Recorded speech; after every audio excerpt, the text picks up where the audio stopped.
ஓடாத மானும் போராடாத சமூகமும் ஒருபோதும் விடுவை பெறாது, வெற்றி பெறாது என்று புரட்சியாளன் சொல்லியதை போல நாம் தைரியம் இழக்கக்கூடாது. வலா தஹினு வலா தஹ்ஸனு வஅன்துமுல் அலௌன இன் குன்தும் முஃமினீன். நீங்கள் கவலைப்படாதீர்கள், நீங்கள் துக்கப்படாதீர்கள்.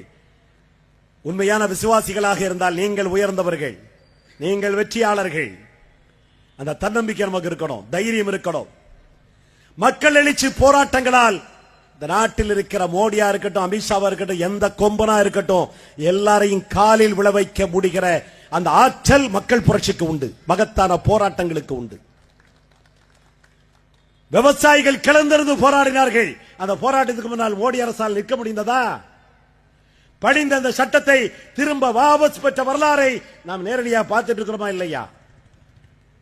நாட்கணக்கான, மாதக்கணக்கான, வருடக்கணக்கான மகத்தான எழுச்சி மிகுந்த போராட்டம் விவசாயிகளுடைய போராட்டம்.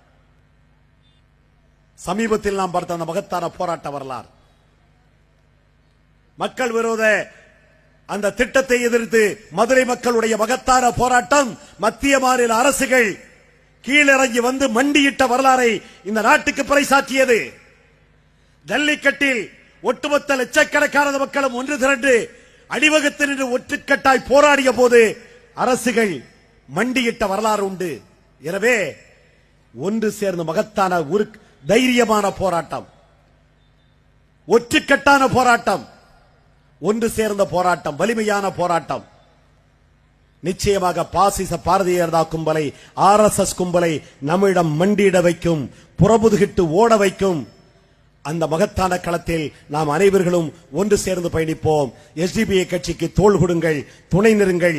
இந்த போராட்ட களத்தில் ஒன்று சேர்ந்து பயணிப்போம் என்று அனைவரையும் அழைத்து எனது வார்த்தைகளை நிறைவு செய்கிறேன். நன்றி, வசலாம்.